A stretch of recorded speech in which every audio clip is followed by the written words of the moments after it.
Okay, I think we're live here, everybody. Welcome. A little bit different of a beer with a scientist. Something we're going to try to do until we can get back to having audiences and do these things live in front of a group of people. So, my name's Levi Beverly. As usual, I'm here to introduce our speakers today. This is brought to you by Louisville Underground Science and Holsapple Brewing. We're actually coming to you from our recording studio in Holsapple's auxiliary storage / soon-to-be kitchen. I'm glad you guys are here. We're hoping to get this thing recorded and uploaded to our new YouTube channel, if you can go and check it out. Uploaded a couple pieces of content, and we're hoping to have lots more where that came from. My hope is to contact all previous Beer of the Scientist speakers, or at least many of them, and see if they wouldn't give us either a recorded talk to upload or to come in front of the camera here and maybe in front of an audience in a few months when the weather gets a little nicer. We can do it underneath the big tent here at Holsapple Brewing. So without further ado, I'm going to go ahead and introduce our two speakers today. With me today here, I've got Bruce Yacyshyn and James Collins. Bruce is a professor in the Department of Medicine in the Department of Gastroenterology, and James... Dermatology and nutrition. Okay. Yeah. There's more things there. I forgot. I knew I was going to mess something up. And James Collins is assistant professor in the Department of Immunology and Microbiology at the University of Louisville. Okay, so today what they're going to talk to us here about is magic and microbes. And in the teaser title, I had a little bit of COVID operations. So hopefully you all can see this well and hear what we're saying. And I'm going to let James and Bruce go ahead and take it away. Hey, so thanks, Levi. Thanks for having us come and speak with you today. So as we walk around, as humans, we're sort of every inch is really covered in microbes. And over the last 20 years or so, there's been a huge amount of research done into just what these microbes are doing, how they're beneficial, how they maybe have deleterious effects on our health. And the real main area where these microbes live is within us, within our gastrointestinal tract. And for the last 20 years, as I say, this huge amount of research has been going on. And what some people think now is actually up to 90% of diseases can be linked in some way back to the gut health and the microbiome. So this is kind of a staggering number, possibly even a somewhat unbelievable number. But the reality is, even if it's just a fraction of that, there's a huge amount of back and forth and interplay between ourselves and the microbes that live within us. And so the reason they can have just this sort of huge effect, if you are able to sort of count the microbes living within you now, you would see that they would number about as many cells as you have that make up your body. And they're up against and within the gastrointestinal tract. So this surface area is about the same as 2 tennis courts. So they have a huge potential to interact with us in our day-to-day lives and sort of have a huge amount of potential crosstalk between us as the host and our microbes living within us. And for me, perhaps the most incredible thing is really just the amount of genes that are available. So if you think that there are approximately 21,000 genes that work together to make you a human, and the microbes that may or may not be living within you have about 150 times as many genes. So they have a real genetic ability to do many, many things that we're unable to do. And so we know from these years of studies that they provide many beneficial things. So From the time that you're born, they help educate the immune system. Throughout your life, they provide a resistance to pathogens.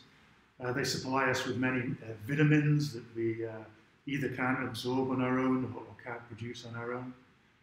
They interact and help produce gut hormones that affect our metabolism.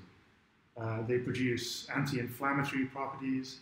And recently, the last 10 years or so, there's been a real lot of research on this gut-brain axis, showing that they can really affect mood, and many sort of disorders affect the brain as well. Of course, on the negative side, there's also links with obesity, inflammation in general, and also specifically things like inflammatory bowel disease, and numerous autoimmune disorders, drug efficacy. So interestingly, microbes can make certain drugs less efficient or effective, but they can also make some more effective. And there's been a real push in recent years to identify these on a personal level and try to push forward this sort of personalized medicine. And of course, recently there's been an interest in the microbiota and COVID-19. So this is a huge array of things.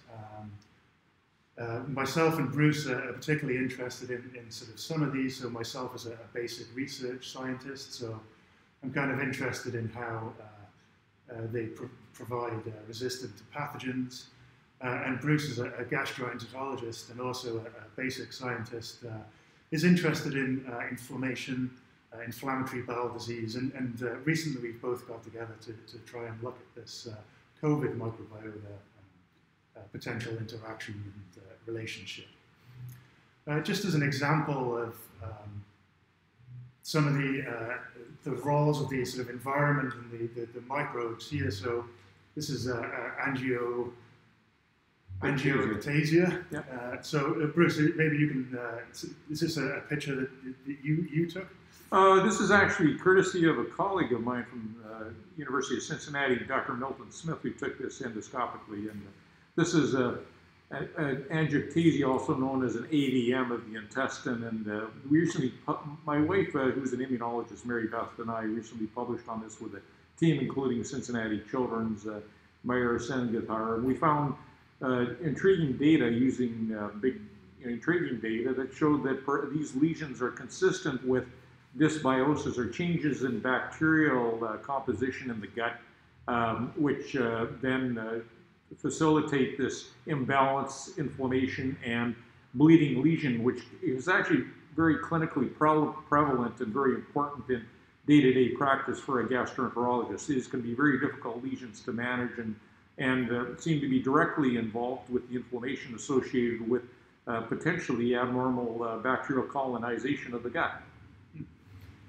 So these microbes that are living within us there, so they have huge effects on our whole body, but they don't, remain the same throughout our entire lives. They're actually, it's a dynamic system, and these can be, a stable, healthy system, or it can be a dysbiotic system. So this dysbiosis, in this respect, can mean a lot of things, but it's generally just a movement away from what's considered normal. And the microbiota can be changed in many ways. Some of them dramatic and obvious, so things like antibiotics will have a huge effect. Other things are more subtle, so things like host genetics. You may think that your genes may have a big role on your microbiota, but a lot of the studies show that actually it's a relatively small role, and in fact the only thing that routinely comes out is your tolerance to lactose. Probiotics and prebiotics. Probiotics, everyone has probably heard of. Prebiotics are essentially fibers, so food that can feed what's hopefully the healthy bacteria. Immunocompetence, disease, age, your microbiome will change a lot in the early years, tends to stabilize, and then changes again in sort of later And one of the things that I'm particularly interested in is the role of diet. So it's one of the things that we influence our microbiota with on a day-to-day basis. And so this is you can comes up with the obvious question of perhaps what is it that our microbes eat? Well, of course, there are specialist microbes that nibble off sugars from mucosal lining. There are microbes that will feed exclusively off byproducts of other microbes. And there's everything from very specialists to very generalists. But in a very broad sense, they really eat what we eat. So we consume food and provide these gut bacteria with their nutrients. And so if you want to know, you've heard that microbes can play an important role in our health for many, many diseases, and you want to know what to do for a healthy microbiota. It's actually the same thing our parents would have told us, and the same thing probably their parents would have told us. So it's a diet that looks, kind of like this: lots of fruits and vegetables that are high in fiber. And there's really a wealth and abundance of research now that shows that this sort of high fiber foods are generally good for your microbiota. They increase levels of what's known as short-chain fatty acids, and these in turn have wide-ranging beneficial effects on the body, including anti-inflammatory and anti-cancer properties. Of course, this is all very well and good, but if you're like me and you've just been overindulging over Christmas, or you've been stress eating because of the absolute dumpster fire of the last year, your diet may look more like this, or at least in part. And actually, kind of shockingly, it's now thought that around about 60% of calories from our diet on average in the US comes from what's known as ultra-processed foods. So these are foods that if you look at the back of the packet and you're looking at the ingredients, each of the ingredients going into it is highly processed. And in all likelihood, you're not going to make much sense of what's actually in there. It looks like my kid's diet. Yeah, right. And so this means, we've hugely increased the calorific intake over the last 50 years. The amount of fats and oils and the types of these fats and oils have increased. Grains have increased. Stabilizers have increased. So these are the things that mean your Twinkie's gonna last for 20 years on the shelf. And of course, sugars. And sugars, they come in many different shapes and sizes, many different forms, from sucrose, which is your regular table sugar, to things like high fructose corn syrup, which everybody has heard of now and everyone kind of knows is not great for you. But if you go back and you look over the last sort of 100 years or so, the sugar intake overall, if you count all these sugars, is really been sort of phenomenal. So going from a couple of grams a day, we now eat, on average, well over 100 grams of refined sugar a day, which is quite a lot. So what does this mean? So historically speaking and generally speaking, when you consume foods with lots of free sugars, they'll go in and they'll hit the small intestine, and they'll either be directly transported out, or they'll be sort of broken down and transported out into the bloodstream. You'll get a sugar spike, and you'll deal with that. But more and more evidence now is suggesting that these huge quantities, and especially in sort of huge doses of sugar that we're getting, some of this sugar is actually getting down to the lower parts of the digestive tract. And the sort of lower large intestine, this is really where a lot of bacteria are living. So they're throughout the intestine, but really predominantly in the lower gastrointestinal tract. And so these sugars are then available for any and all of the bacteria that may take them up. So Bacteria are extremely good. They tend to have specialized transporters for specific sugars. They can pull in these any sugars that they see, break them down with enzymes and use those for whatever means that they like, so generally growth and multiplication. And of course, this means that any bacteria that are better able to adapt to these available nutrients have an advantage. So much like the giraffes in this picture, if they're particularly good at utilizing a nutrient source, and in this case possibly a new nutrient source, then that gives them advantage over their shorter-necked brethren who can't utilize that nutrient. So just to talk specifically about one sugar and one perhaps unknown effect of that sugar. So this is a sugar called trehalose. This has been around for millennia, found in mushrooms, shellfish, things like that. So it's been a part of humans' diet for as long as people have been eating these things in small amounts.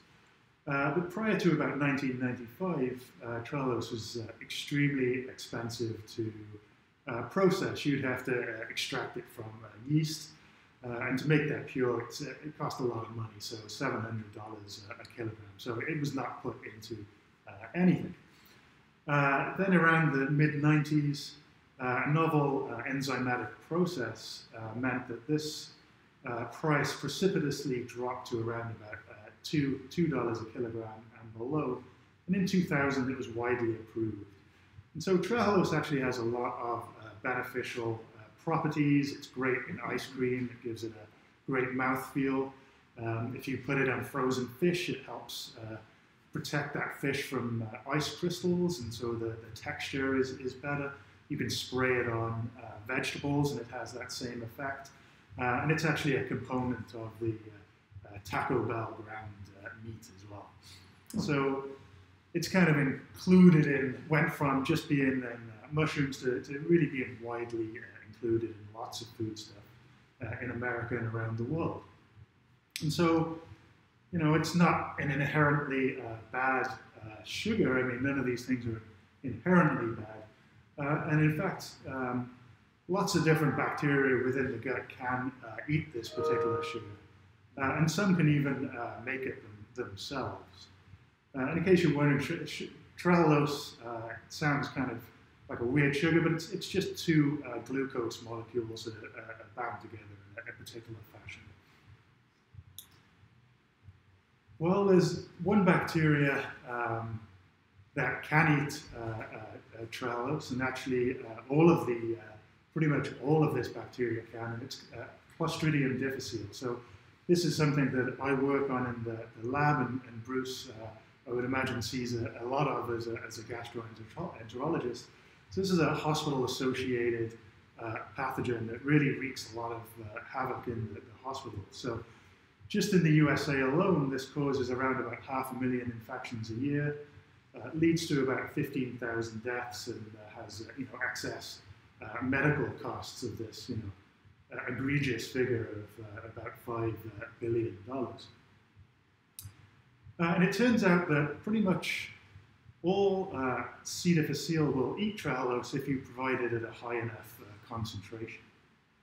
However, there are two particular groups of this bug that are really great at it. They can eat very, very low amounts of this sugar, amounts that you may see then in the distal intestine, the large intestine.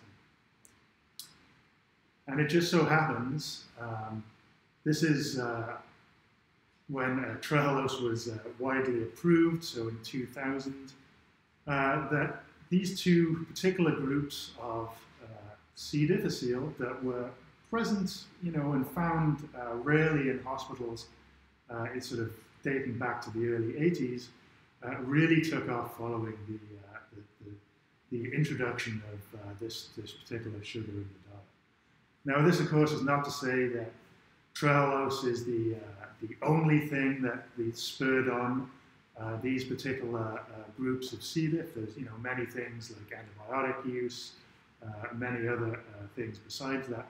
But it's certainly possible that the introduction of this food widely into the diet helped select these two bacteria groups of C. difficile. And interestingly, for me as a research scientist, the two groups actually did this in completely different ways. So it's almost like a convergent evolution for this sugar. So one group, which is known to researchers as the O27 group, became exquisitely sensitive to low levels of trehalose in the environment and is able to metabolize that extremely well, much better than other C. difficile members. And another group known as the O78 group actually evolved has an entirely different mechanism. So it has a brand new transporter, so it is enabled to pull in trehalose from the environment, so from your intestine after you've eaten a big bowl of ice cream, using this extra transporter. So, this is a very broad, one's a very broad overview and a very quick snapshot, and there's a sort of a number of instances of these sort of things and adaptations to the diet. But really the take-home message from this is that the microbiota and indeed individual microbial species really can change to their environment, which is living inside you, and what they see in unpredictable ways. And that really, sadly, eating lots of high-fiber fruit and vegetables is still probably the best advice, even though you're probably not going to take it. And so with that, I'm just going to switch to something a little bit more topical, and that's COVID-19 and the microbiota. So we know that COVID-19 affects the lungs. We've all seen it on the news and the TV, and we've all heard about the spike protein. So this is the protein that's expressed on SARS-CoV-2, enabling it to bind and get into human cells. And the way it does this is it binds to this ACE2 receptor. And it turns out that the ACE2 receptor is indeed expressed in the lungs, but it's relatively minor levels, and is expressed in much higher levels throughout other parts of the body. So places like the heart, the liver, kidneys, the vasculature, and kind of crucially, also the intestine. So there are really high levels of ACE2 receptor throughout your small intestine. And if you look at patients, there's a huge number of the people in hospital with COVID-19 experience GI symptoms. And if you look for the virus within the feces, you see that there's shedding of SARS-CoV-2 in the feces. Historically, we know that respiratory viruses, including SARS-CoV-2, can cause dysbiosis of the GI microbiota. So we know that there is a link between lung infections and the GI tract. And conversely, we know that expansion of pathogens within the gut can lead to secondary pneumonia and can influence ACE2 expression. So when you get high levels of inflammation, the gut lining becomes leaky. These bacteria can get out and can cause infection and pneumonia in the lungs. Just this week, I think it was this week or last week, a paper came out showing that if you look at the microbiome composition in patients with COVID-19, it's significantly different. There's a big decrease in bacteria that are anti-inflammatory, And you can directly link the dysbiosis, or the shift in composition of the microbiota with severity of disease. So the more the microbiota shifts, the more that correlates with disease severity. So back in March, when we were thinking about this, and really it was when Bruce was thinking about this and got me involved, he was thinking that, you know, we want something that can reduce the viral load in the gut, but, you know, hopefully everywhere. Something that control these GI symptoms.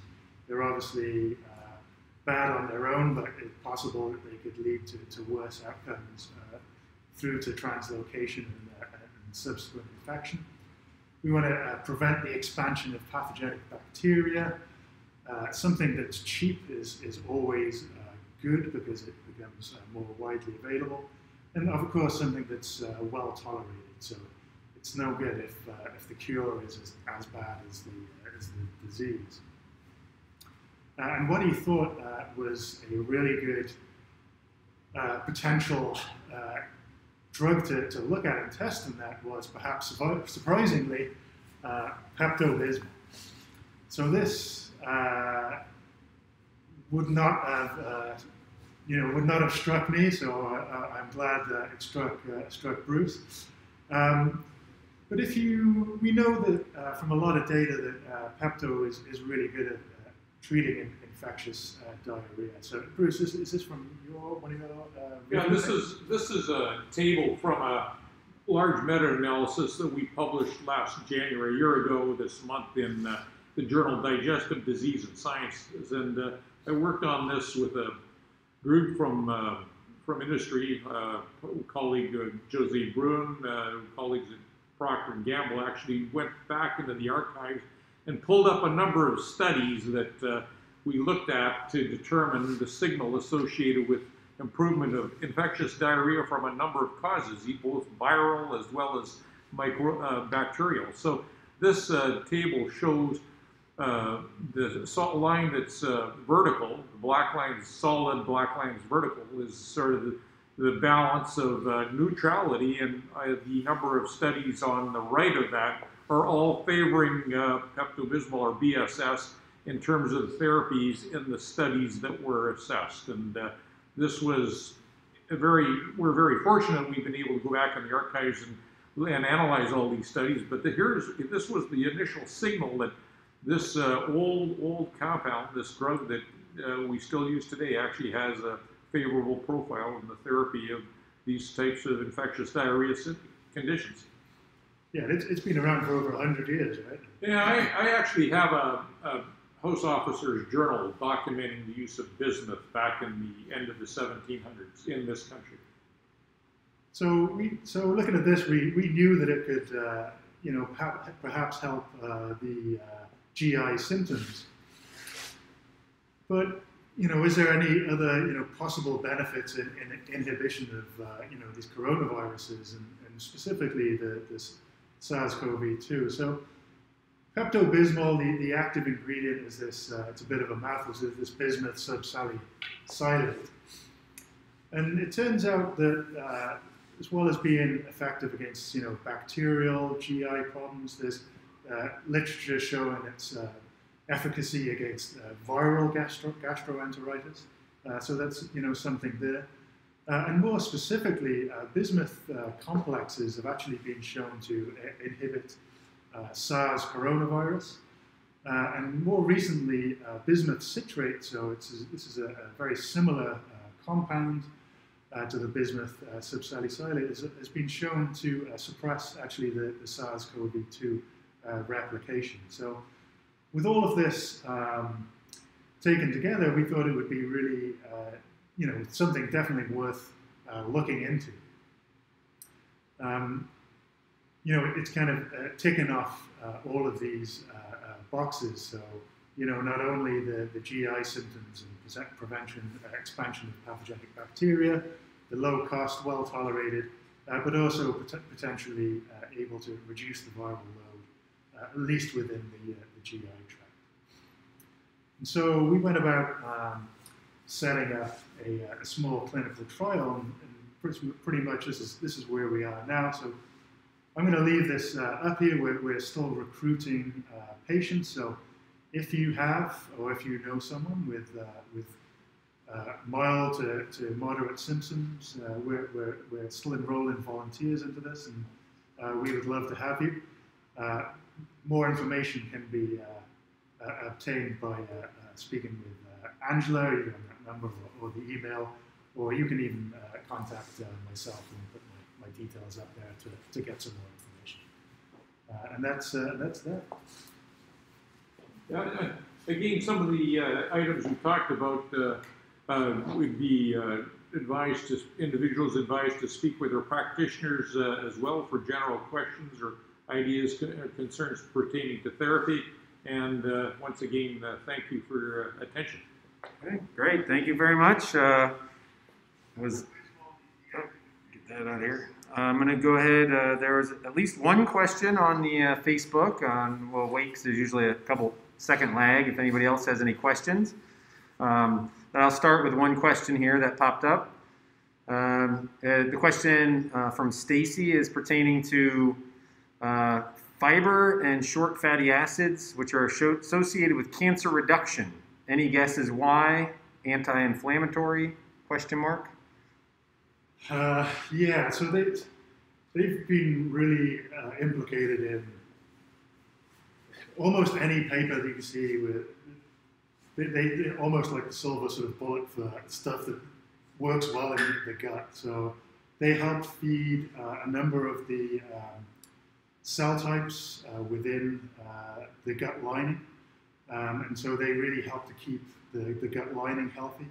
And a number of the bacteria that feed off those and produce those also produce a number of anti-inflammatory properties. So it's probably, like many things, multifactorial, but directly helping keep the lining healthy by feeding the cells there, and also production of these sort of anti-inflammatory properties. So when you're saying that, you're relating to the fiber component of that question, or to the... Well, so the short chain fatty acids. So the fiber essentially tends to be what these beneficial bacteria like to eat.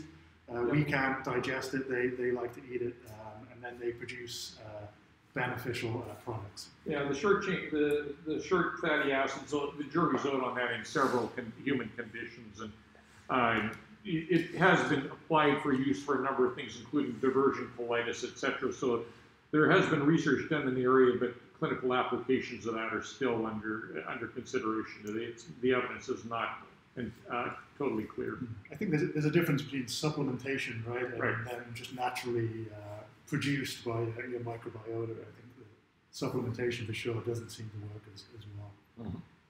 I think one important thing to point out here too is, like you kind of alluded to, the research and the field of microbiota has exploded over the past decade, if not shorter amount of time, right? I mean, there's reports now of microbiota in tumors affecting chemotherapy effectiveness, a microbiota affecting like Alzheimer's disease progression and Parkinson's. And obviously the gut is the first place you would think of when you think of a microbiota, but there's microbiota in all organs probably, even ones that were originally thought to be sterile organs.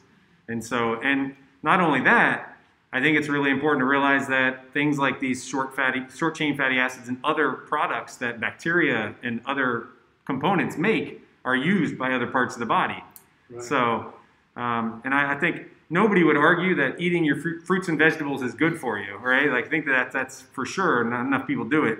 But to come back to the Pepto-Bismol bismuth story, right? Like, I'm just curious about the study that you showed that had beneficial in the diarrhea.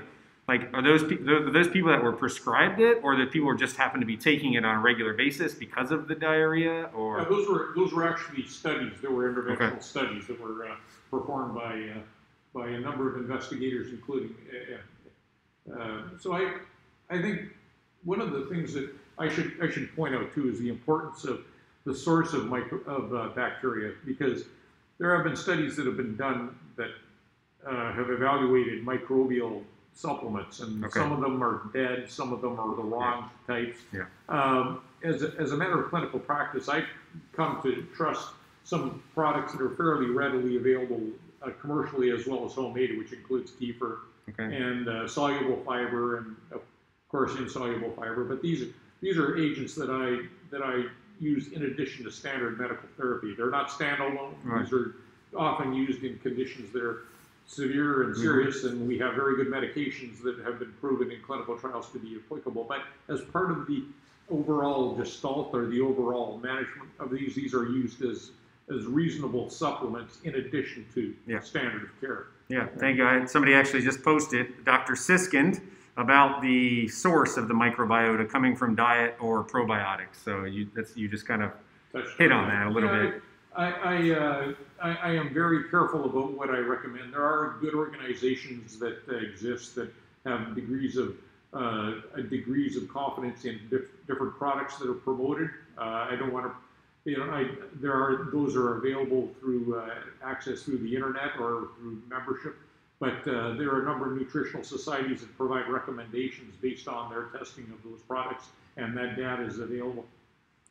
And then another question came up, has to do with long-term use of acid inhibitors affecting the microbiota. So so I have a lot of experience in these agents. They're largely two groups: the acid inhibitor, so that we're not. Pepto-Bismol is not an acid inhibitor, neither. And I don't consider Tums, which are calcium carbonate or the related compounds, to be acid inhibitors. Those are essentially dietary supplements. The ones that are typically discussed are the ones that are pharmaceutical RX agents, which include the H2 blockers and proton pump inhibitors. The data on the proton pump inhibitors affecting gut flora is very solid that these are safe agents. The only concern with proton pump inhibitors perhaps is pneumonia occurring in an ICU setting.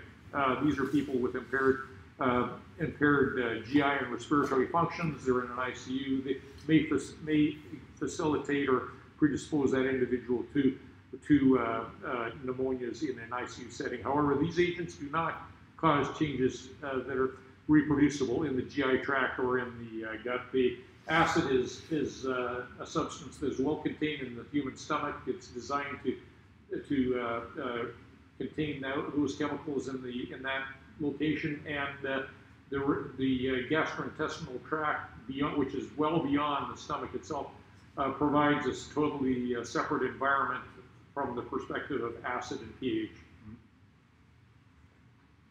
So this is Beer with a Scientist, so I would ask a question about drinking good craft beer versus domestic light super filtered stuff. I know for a fact that the craft beer has more fiber in it, so that must mean it's good for you, right?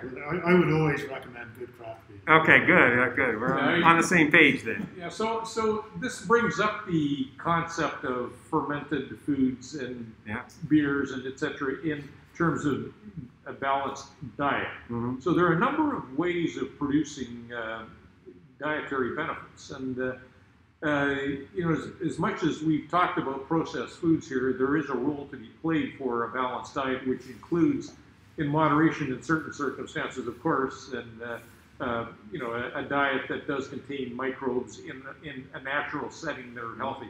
There's been a big resurgence of the use of sauerkraut, which you wouldn't want to overdose on either for socially considerate reasons, but yet those products have been shown now to, when you go back to the source, to go back to medical management. It was interesting the other day. I actually was listening to a type of pollen-based honey product in Turkey, which has been shown to be of benefit in managing hypertension in those people that are consuming specific forms of honey that is from a specific type of flower. So there's regional benefits that we could take advantage of, perhaps not just from understanding the natural products, but understanding potentially the medical applications that understanding these products may provide for conditions that we face nowadays.